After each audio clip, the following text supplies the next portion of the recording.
Hello, hello, hello. Welcome. I'm so excited that you're here today and that you are going to take the brand IQ test. I have 9 questions that I'm going to ask you that every business owner should be able to answer within a few seconds of hearing. So let's see how you do. Just a little bit about me. My name is Karina. I am a copywriter and course creator. I used to be a middle school teacher and for 23 years, I've taught everything from lower elementary all the way up to 8th grade. I don't know why. I guess I never graduated to go to high school, but I am here and I like to help small businesses get the education and knowledge that they need at a price that they can afford so that they can DIY and run their own businesses. All right. So the first thing is we should know our customer. So these are the questions that you should be able to answer super fast about your ideal customer.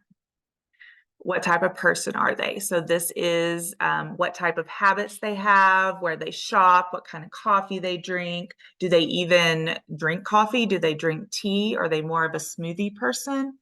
Like these are all things. Do they work out? Where do they work out? What type of workout would they be able to do? Are they a CrossFit person or are they more of a yogi person? Yoga with goats and in the vineyard. So you need to be able to answer that immediately. Who's your ideal customer? All right. And then the next thing you need to be able to answer is what type of products or services do they want? What do they want? It's not what we think they want or what we come up with this brilliant idea that's going to sell. Like we have researched what these people want in this ideal persona, and we are going to provide that for them. Okay, and then this can get a little tricky, but are you targeting more than one ideal customer persona? Like more than one person? So if you are, then you should build out two separate customer personas, and then everything that you do, your ads that you run or your sales pages, you need to have basically 2 versions of it for each person that you want to speak to. The next thing is have a flexible logo. So I thought I was going to be a copywriter, and my logo is not flexible. It says copywriting on it.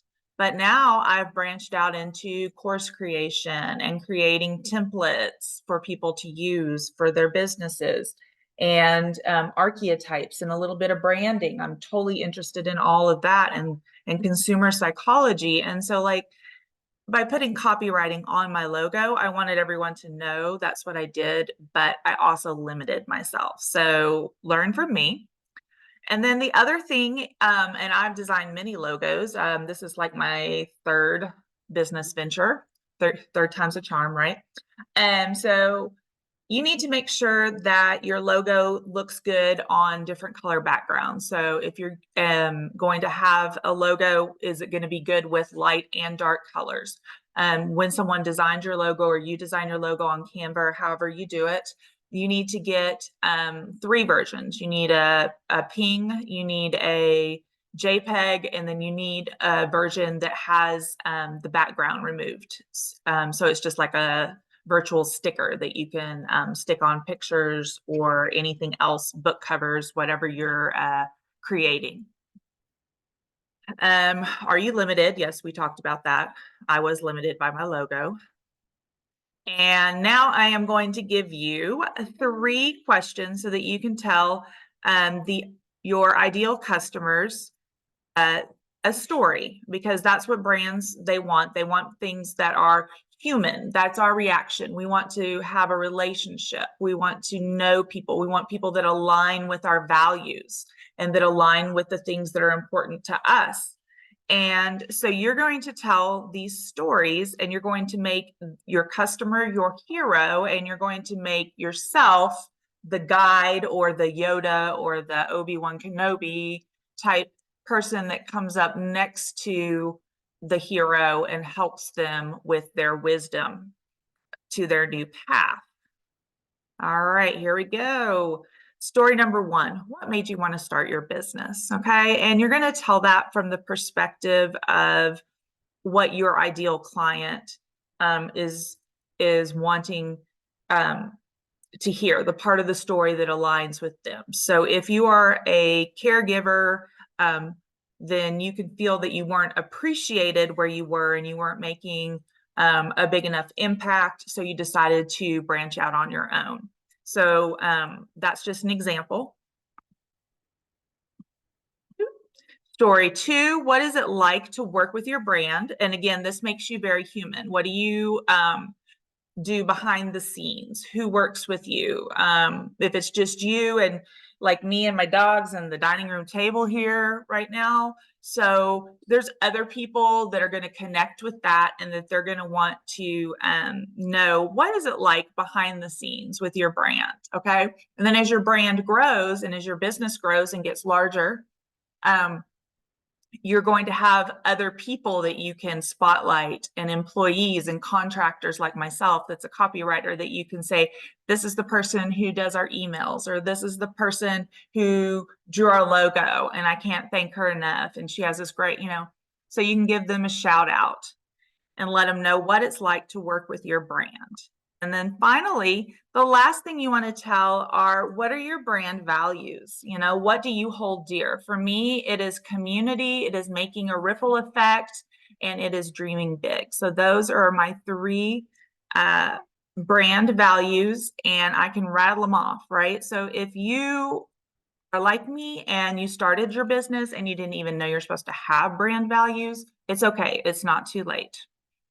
I have got plenty of things to help you out. You can join my brand design and strategy course. It's called Branding 101, What's Your Story? And I will walk you through in the first course, your brand DNA, your target audience, your positioning and your unique value, what makes you you, why I'm going to choose you, your brand personality, and then, oops, gosh, I hate it when I do that. We're going to leverage your brand archetypes. Let me go back. All right. And then I am currently working on the second part of that, which is going to be going to end with everything being in your brand guide and your verbal messaging, your brand stories, your name, your tagline. If you already have a name, that's great. If you don't, we can help create one for you. Your visual identity, so all the things that people see is going to be cohesive from one platform to the next. And we will put everything in your brand guide because, again, as your brand grows, it's going to be important for you to be able to just hand this brand guide over or with contractors and tell them, this is what I stand for. These are the things we say. These are the things we don't say. These are our colors. This is where this is where our people hang out. This is, all of those things.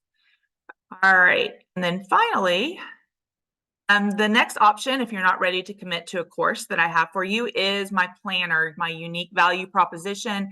There are 8 different, it walks you step by step. There are 8 different sections. And by the time you get to the end of it, you are going to know why you and why they're going to choose you and your ideal customer persona.